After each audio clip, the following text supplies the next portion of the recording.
Hey there, Eyes Free Sports fans. Kickstart your health and wellness journey with a twist. Introducing Couch to Active, where health and fitness for the blind and visually impaired community finally gets the fun treatment it deserves. Couch to Active offers personalized one-on-one coaching, exciting group classes on Zoom, and expert guidance in weight management. It's not just about getting fit, it's about having a blast while doing it. I've personally tried their classes and have thoroughly enjoyed them. Don't miss out on the fun. Join the Couch to Active community today and start your journey to a healthier and happier you. Learn more at couch2active.com, couchtoactive.com, or call 206-672-2070, 206-672-2070. Couch to Active, where fitness and fun go hand in hand.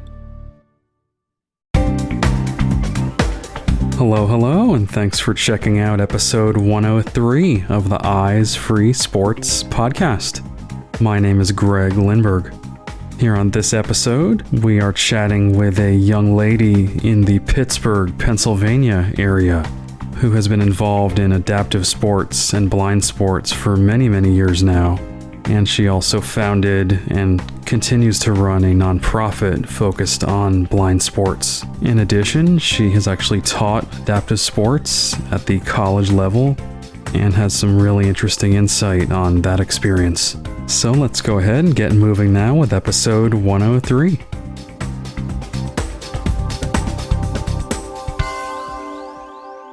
All right, so joining me on this episode of Eyes Free Sports is Wendy Fagan.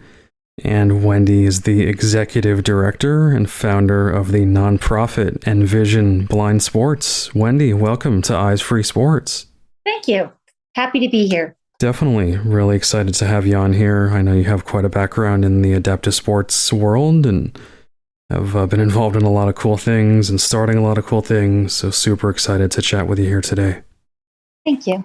So why don't we just start things off here with your background, just kind of introduce yourself, with your personal background and kind of where you're from, grew up, kind of your early years. Sure. My name is Wendy Fagan. I currently live in Mercer, Pennsylvania, which is about an hour north of Pittsburgh. I've lived in quite a few places across the country, but eventually worked our way back to Pennsylvania, so I consider this home. I've always been an athlete and absolutely love sports. I got my undergrad degree in health and physical education with a concentration in special ed from Indiana University of Pennsylvania. And then I got my master's degree in adapted physical education from Texas Women's University. And that is where I got my exposure to blind sports. But I always knew from the time probably that I was just a kid, mostly because the influence from my mom, that I would end up working with individuals with disabilities. And so I thought I'd be a special ed teacher. And then I realized that if I was a special ed teacher, that would mean I would spend, 90% of my day inside. And when I realized that, I changed to health and physical education and basically created, back in the 80s when I graduated, adapted physical activity wasn't as popular, but I had a nice mentor at IUP that basically made it happen and was able to do some work starting right off as younger. And then I went off and did a internship at Winter Park ski area, my first winter out of college. And from then on, just fell in love with disability sport. Very interesting. And on another note, I have 4 kids of my own who are also very involved and have been a big player in all of this, as well as my husband, Mark. So as much as it's a lot of what I've done, it's also happens because I have an amazing support system with my family. Exactly. So it's definitely been a family affair, it sounds like. Yes, they've all been wrangled into it. And like it or and not. They still do, even as adults. Right. That's fantastic. So as far as your professional career, just kind of talk to me about your start in, education and coaching and wherever you want to start on that. Oh, my goodness. So I started after graduating from my undergrad. I moved to Colorado and worked at the disabled ski school out there at Winter Park, Colorado. Then I moved to Massachusetts. In Massachusetts, I spent a couple years working in a school for teenage boys with emotional and behavioral type issues.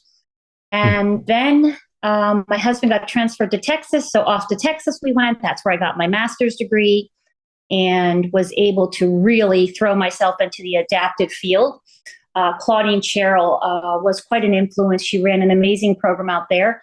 And she really kind of just, so you talk about the impact of what someone says. She says, try as many things as you can, but find something that you love to do and focus on it. So I just threw myself into every disability sport I could find, all different types of disabilities, all different types of sports.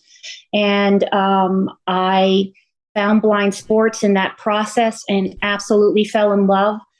And I think the turning point was I went to the Texas Commission for the Blind, met a gentleman named Scott Hudson, and I just walked into his office and said, hey, do you know anybody that wants to play goalball?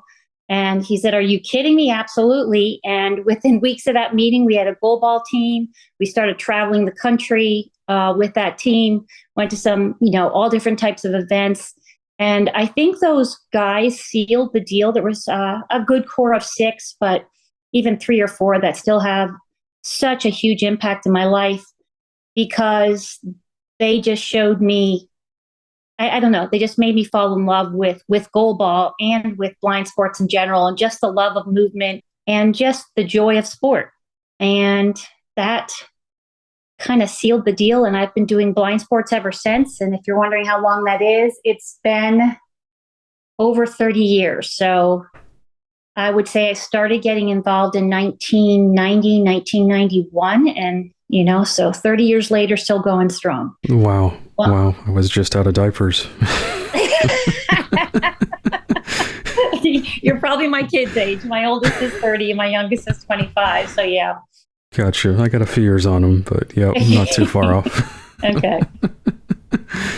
Nice. And I have to say, I still feel like I have the same energy now that I did 30 years ago, and maybe even more so. Feel very positive about the role and the changes I've got to watch over the last 30 years, and been very blessed to start this nonprofit, and it's just growing like crazy, and really becoming an advocate for making sure that people are educated and understand exactly, the importance of sport in the lives of all people. Sure, absolutely. So as far as goalball, I understand that you were quite involved, and maybe still are. I'm not totally sure as far as at the international level, the Paralympics. Yeah, so I was coaching the men's team. My husband and I were coaching the men's team in Texas, absolutely having a blast. And of course, when you're traveling to the tournament, you get to meet a lot of really neat people. And they asked, it must have been right after 92. And so like early 93, they asked if I would be interested in coaching the women's Paralympic team. And I got to go to the 1996 Paralympics with an amazing group of women. Got the bronze medal that year. And I absolutely loved that experience. So I just did one, just 96. And If I'm being 100% honest, that the biggest reason that I didn't stay at the international level was going into the 96 Olympics. I had just given birth to my second daughter and knew that there were more kids on the way. And it was an intense amount of traveling, a lot of commitment, a lot of time away from home. And I knew that I had to refocus on my mission and what I wanted to get out of, what I wanted as a mother and what I wanted as a professional. So at that point, once we finished up 96, we had moved to Oregon and then moved back to Pennsylvania. And once we got back to Pennsylvania, I knew it was time to refocus and do something grassroots. And so I only did the international level in 96. And then the next time I coached goalball was at the high school level. And then, of course, we coach it in our I wouldn't say coaching. We teach goalball in our education, in our programming, in all the camps and clinics that we have. It's always a big hit. So I feel like goalball's always been part of my life, just at way different levels, from teaching a 5-year-old the basics of goalball to teaching people with vision what goalball is, all the way up and every level in between, because we've high school teams, we've had adult teams. My husband just traveled to Austin, Texas to youth nationals, and we took some players there to play. So just about every level of goalball we've seen and experienced and learned from. That's awesome. And just rewinding a little bit to the 96 Paralympics, obviously that was the year of the bombing at the 96 Olympic Games in Atlanta. And I'm curious, were the Paralympics impacted at all? I think not greatly, at least from our perspective. I felt like we lived kind of in a bubble when you travel with a team. You're so focused on your games and so focused on just your sport. You don't really experience, you see some of it, but it's not the same experience as someone that may go to watch the games. You're really just focused on keeping your team, well fed and well mentally ready. And I think all that stuff that's happening around just takes a backseat. Right. Absolutely. So Very my answer would approach. be not really. Gotcha. Makes sense. So I know you've mentioned Envision Blind Sports, obviously, and I think was it originally known as VIP Sports? It was. It started out when we literally just threw a camp together, was known as VIP Sports. We thought it was just a fun name that, we're thinking, oh, very important people, visually impaired people, very important players. And we thought we were being creative, but actually it didn't really work in our favor because nobody knew who we are or what we were doing. So when that started in 2006, and then in 2017, we became a nonprofit, and we realized we really had to rethink our name so that people could find us. And we wanted to make it as simple as possible so our name would speak for what we do. Right. Interesting. So we changed our name, and it's been one of the smartest things that we've ever done for the reason that we're easy to find. Exactly. Yep. Just, I'm sure Googling blind sports, it's much more likely to pop up under your current name. Yep. So let's get into just some of the programs that you offer, some of the events that you put on. Okay. So we're a year-round program. 12 months a year, we have something, anywhere from 1 to many days of a programming each month, depending on what month it is. We have 3 main pillars. The first pillar is camps and clinics. We started out as a sports camp, and then we expanded into having a fall and spring clinic. And then as we continued to grow, we realized there was a need for year-round. We have a very vibrant downhill ski program, as well as we've done other outdoor winter sports. So then we expanded into outdoor recreation and to incorporate the skiing and paddleboarding and kayaking, canoeing and tandem biking and all those things that we do in the great outdoors, in addition to sports and sports camps and sports clinics. And then our third pillar is education. And that is where we go into schools or community centers or wherever the need is to teach and educate people on what blind sports is and get them involved, get them to try it. We especially love to go in schools. As you well know, for a lot of our athletes, they're the lone blind kid in a school system. And so we love to go into that school system where one of our kids, spends their days and teach their peers about the sports, how sports are modified to make sure that they're included. Right. Excellent. And I would imagine you do have partnerships with other organizations, other Holy cow, yes. venues, parks, whatnot. We could probably spend the next 50 minutes talking about partnerships, because so many, not even just financial partnerships, but just partnerships with people, from being able to run the camp as large as it is. And with this, we have 25, we now have grown to our camp is 6 or 7 days, and we do 25 sports in that time period. So we have a lot of partnerships with coaches, with places, with facilities, with colleges. It's unbelievable the blessings that we have run into and the people that we have met that have embraced our program and are willing to help. And then, from a financial standpoint, I could go on and on about individuals, groups like the Lions, like the Pittsburgh Pens Foundation, Dick's Sporting Goods. I could go on and on, just individuals on top of that have given so generously to our program to make this happen.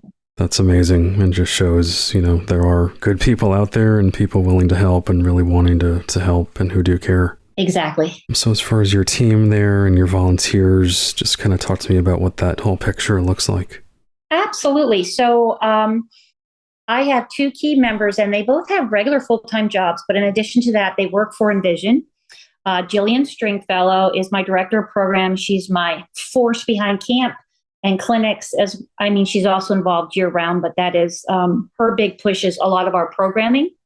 And then Ben Friday, also very involved in programming, but also does like marketing things, as well as he's in charge of our ski program. So and helping with fundraising, those type of things.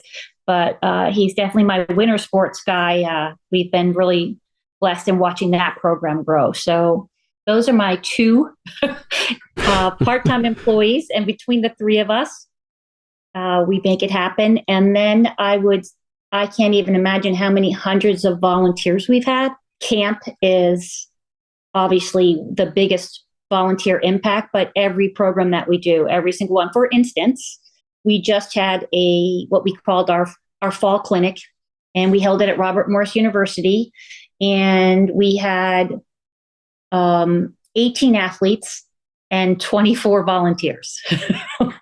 Wow. we're never short on volunteers, and we love them, and they are the backbone of Envision Blind Sports, and we would be nowhere without our volunteers. And that's how I started. That's how I still consider a lot of what I do, consider it volunteer work. And Jillian and Ben would tell you the same, but hundreds of really quality people that volunteer and use their skills and gifts to make our program work. Right. And yeah, when the volunteers outnumber the participants or the athletes, that definitely says something. Yeah, that's funny, because when Jillian was planning this one, people were like, oh my gosh, do you need more volunteers? And every time she's like, no. But if you want to come, we're not going to turn you away. So we originally had 26 athletes, but we had some kids get sick. We had some kids with some issues that came up, which is pretty common when you have a one-day clinic. You're always going to have some kids that the last minute can't make it. So we were pretty good. We were almost even with 24 volunteers and 24 athletes, but that also includes like our coaches. So we had goalball coaches there and longboarding coaches, five-a-side coaches. And then we had some college students that were studying to be PE teachers that ran PE games. So we didn't have a one-on-one ratio with the kids, and we try not to tell you the truth, because I think it's too much. Sure. But they get involved in it. And I think they just bring a lot of great energy. So it's always nice to have volunteers there to pull up the energy and play with kids. No doubt. Yep. And so is it primarily kids that you have, or do you also offer, opportunities for adults as well? Both. Yes. We are definitely started as a kid-based program. And, we realize kids grow up and then they're adults and there's still no programming. So the light bulb went on after about 4 or 5 years of, wait a minute. And that's when we started expanding the program. And we still have a significant amount of people 25 and under, but we are open. Our ski program, our outdoor rec program, our education programs are all open to any age. Oh, I see. Excellent.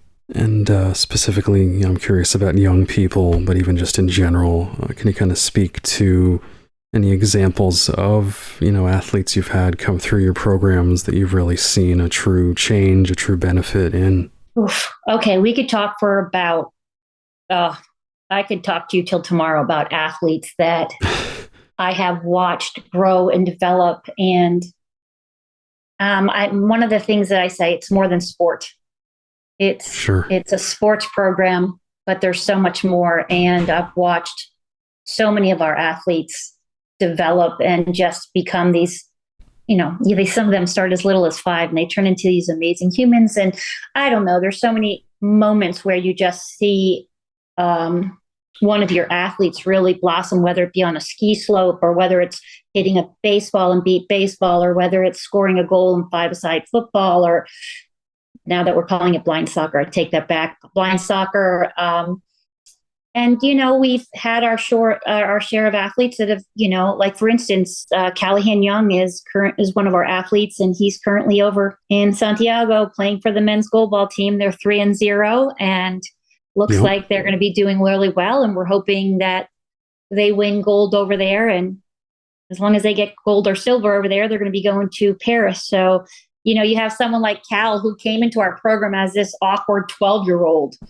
Who were like, who is this kid? Just this tiny little 12-year-old. And now he's this 6'7" powerhouse of a goalball player. I had the joy of coaching him all through high school. I got to coach him in college. We had college teams at the time when he went to Slippery Rock. And then to support him in his Paralympic journey has been amazing. It's been great to watch him go from this awkward kid to this, just amazing adult who's well-spoken and such a good representative of our country to be sending to the Paralympic Games, and very dedicated, hardworking, and definitely probably one of our bigger success stories for sure, if you're talking in terms of how far he took a sport. Right. Absolutely. That's definitely a big name to have had on your resume as a coach. Yeah, it was fun. Still enjoy him. He's very entertaining. But, that being said, and I know that Cal would agree that I could probably name another 100 who might not be Paralympians, but boy, have they put their heart and soul into the sports and into camps, into clinics, into skiing, whatever the program may be, even if it's, paddleboarding, whatever, and just seeing them embrace the sport and becoming just more confident. We had 76 kids at camp this summer, and some of those kids they amaze you at what they can do in 6-7 days. It's amazing. Absolutely. No doubt about that. I am curious, for those out there that might be interested in starting some type of nonprofit focused on adaptive sports or blind sports, what kind of advice would you have for them as far as starting such an organization and maintaining it over time? Ooh. That's $1 million question. I've learned a lot by starting a nonprofit. I feel like I'm going to definitely stay young for a long time, because I'm constantly having to learn new things and force myself into doing things that I normally wouldn't think of having to do. But I think for someone that's just starting is you can dream big, and that's important, but I think you need to set a mission and start local and build from there. And one of the ways that we've protected our program is that we made sure that we could handle what we were set out to do. So we sit down with our board and we say, okay, here's our goals. This is what we want to do. This is what our mission is. This is what we want to focus on. Obviously, you need to make sure that you have some boundaries and that you decide like what exactly you want to do. Like there's a lot of different things that you can do with blind sports. And I get asked this question a lot, but I think the smartest thing that we did was by containing it and growing as we were capable of growing. And we've grown immensely, and we're continuing to growing. It's very exciting now, but just kind of being determined. And I think the key to survival in the beginning is just networking, finding people that will believe in your program, people that will support you, people that will help you. I mean, literally, I would say that, for countless years, I would say we didn't pay a single employee until 2019. So we went years and years and years solely on volunteers. Not a single dime was going to cover any kind of administration. That was just, and I think that I'm cautious because I know that that's not practical for people because it's very difficult, but surrounding yourself with people that take value in what you do and finding strong volunteers, because it's difficult. It's definitely hard, but it is so worth it. Every time I've thought, like, what on God's earth am I doing? Whoa, something happens. My board likes to call it divine intervention. Something happens that refocuses us and allows us to say, like, we're gonna stay at our mission and keep going. But it is challenging, but definitely worth it. I highly recommend it, but you have to be willing to put in some hard work and put in some time. Sure. That's some great, honest advice right there. I appreciate that. So I know that you've also worked as a professor, I think, at Slippery Rock University. Correct. Yep, I worked there for 19 years. Wow. I'm 100% Envision Blind Sports for the first time starting this September. So up until this summer, I was working as a professor in addition to doing Envision Blind Sports. So now all my focus is on the nonprofit, which is kind of crazy. I really miss being at the university and teaching the kids. I don't miss anything else about the university. I just miss the kids and the programs that we built there. But I'm very excited because I have so much more time and energy to put into the program. But yeah, I taught in adapted physical education and activity. It was actually adapted physical activity. They had a minor, and for a while we had a master's program. Oh, wow. Very interesting. And it was a ton of fun. Sure. What are some examples of some of the classes you taught? Oh, okay. So my favorite class was disability sport. Shocking, I know. We taught just about every disability sport imaginable, which was very cool, from blind sports to wheelchair sports, sports for individuals with CP. We talked about deaf sports and Special Olympics, just everything. And I also taught Introduction to Adaptive Physical Activity, where you just give the college students an understanding of all the different types of disabilities.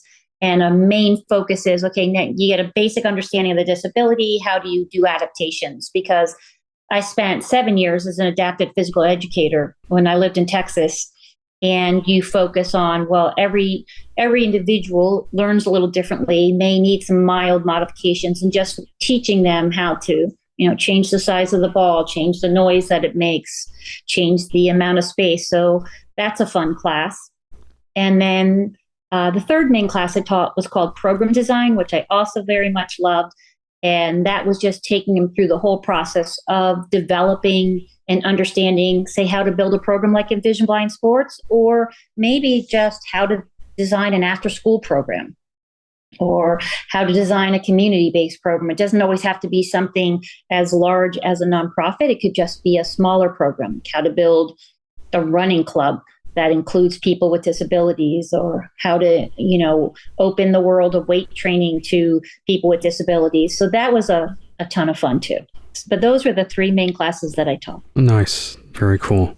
And I'm curious, did you have any students with disabilities as well in that program? Yes. Over the years, I've had numerous, because of for years, Envision was based out of Slippery Rock, and we're not based out of. For years, we used the university because I was there. We no longer do.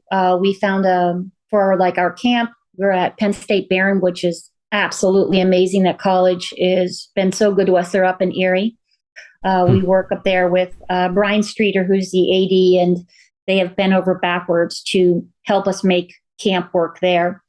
And then the clinics, what we're doing now is we're going to different universities to get a chance to meet some of the different college students, as well as increase exposure to make it easier for different athletes from different areas to be able to make it to the clinic. So like I said, the last one we did was at Robert Morris. The next one we'll be doing will be at Pitt. Like we have done them at Penn State Barron. We've done it at La Roche University.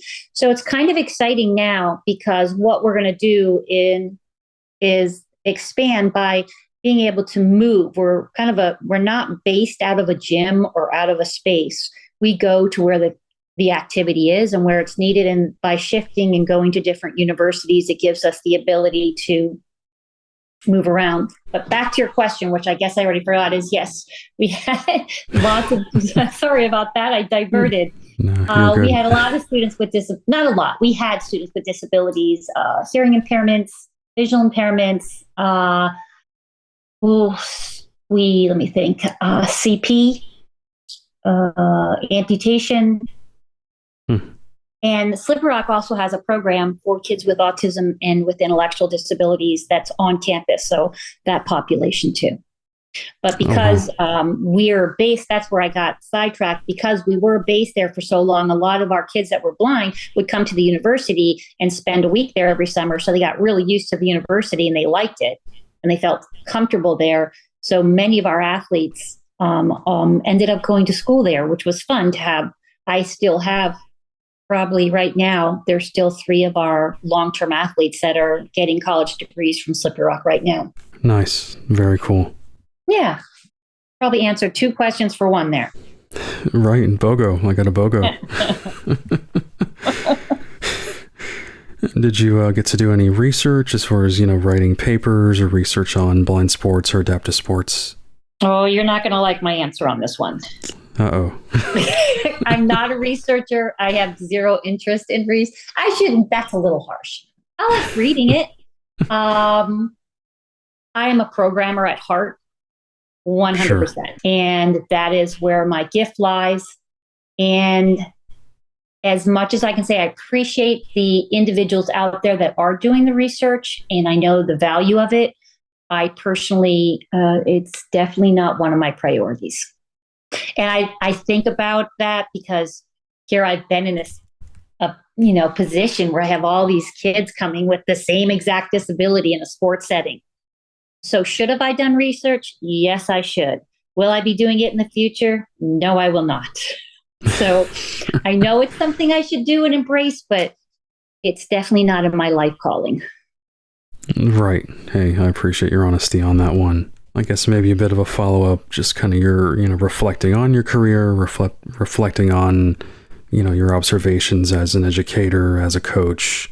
What would you say are kind of the biggest takeaways you've seen, the benefits that young people maybe specifically have had from their involvement in sports? I know you kind of answered this before, but anything else you want to mention on that? Oh, okay. There's a lot. But when I think about the last 30 some years I've spent with blind athletes and the changes I've seen, I think the ones that I get most excited about is how it empowers them. I love to see them grow within their confidence and their ability.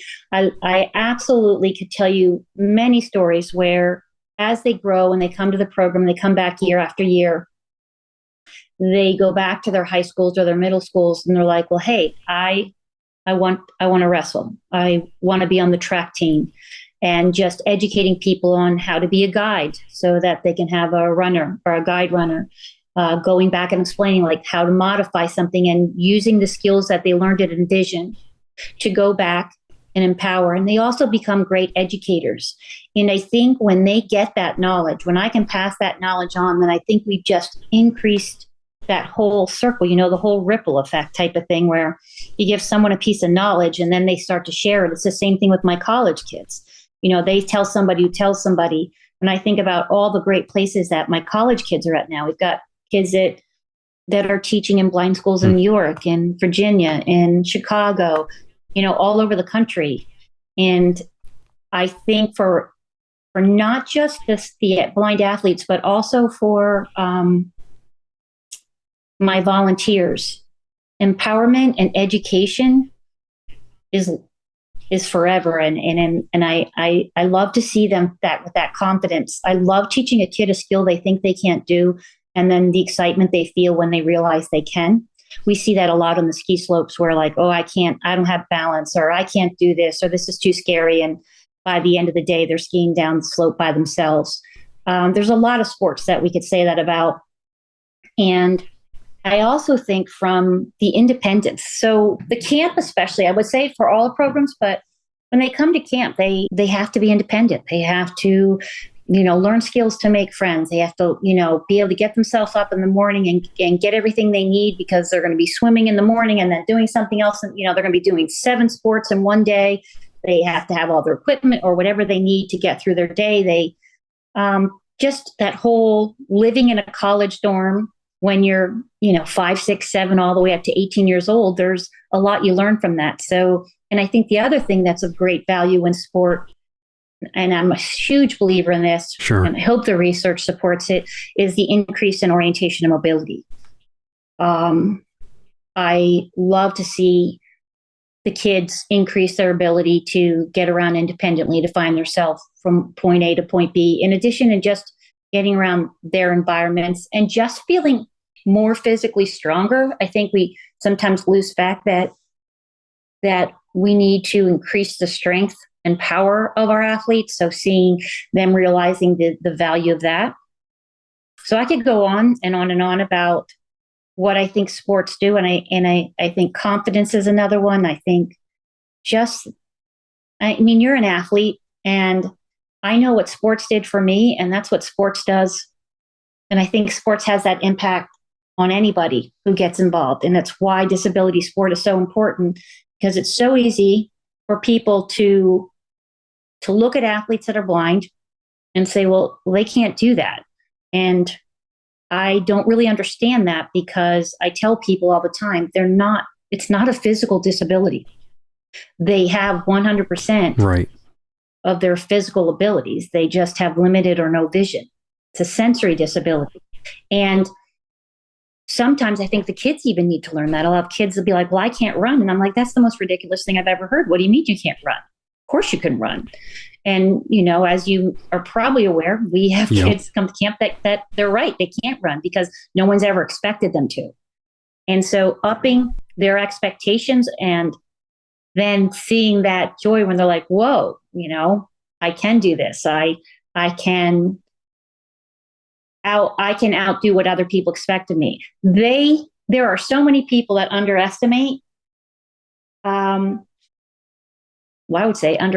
individuals that are blind or visually impaired in general, but especially athletes. And I think we have a lot of education to do. And I feel like that's one of our goals at Envision Blind Sports, is making sure that people understand that it's really not that difficult if you take the time and break it down to make sports accessible. They shouldn't be sitting on the benches in PE. They shouldn't be living on a treadmill in PE. They shouldn't be excluded from community sports. They should have access. And we do not have enough blind sports programming in America. It is frightening, the number of kids that don't have access to appropriate, adapted programming, or even the education to teach someone who may not know how to do it. And I think what really drives that home for us is we're a Pittsburgh-based nonprofit, and we have kids coming from 12 different states to camp. Wow. 12, as far as Hawaii. And why is that? It's because where else can they find that, that access to sport? There's not enough programming. There are other programs that are wonderful, but I can tell you what, there's not many. There's not enough. And I will go to my grave making sure that more and more kids that don't have access have access. And, we've started to expand our wings and have little pockets where more and more kids are coming from. We got kids from Philly and kids from Kentucky and kids from Chicago and kids from Columbus and, just New Jersey, you name it. We got kids from, like I said, North Carolina, South Carolina. And I don't always want to be that program that has kids coming from 12 states. I want the program to continue to grow so we can say like, hey, let's make this more accessible to more kids, and hopefully other people build similar programs. But it's exciting that we have so many kids, and it's exciting that they come from so far away, but it's also a problem because it speaks a lot to the fact that there's not enough programming. Absolutely. Yeah. And even though there might be programs out there, there's so many barriers to accessing those programs and those events as well. So Absolutely. And I have to say, I do want to shout out, if I can, we just got a $30,000 grant from Move United and the Hartford for equipment. Wow. And one of the things we're going to be doing, so if any of the listeners are like, wait a minute, we could use that, we're going to be distributing I think a minimum of at least 50, not packets, but like bags of equipment that are modified. We'll be working with, especially like Pittsburgh area, Erie area, up here in what's called the IU4, but in this Butler County, Westmoreland County, like all these different counties. But we're we're also going to provide some other people in other states and things, and give them the equipment that would help a kid be able to adapt some of the sports within their physical education setting or within their community setting, and get them into the hands of the kids that need them.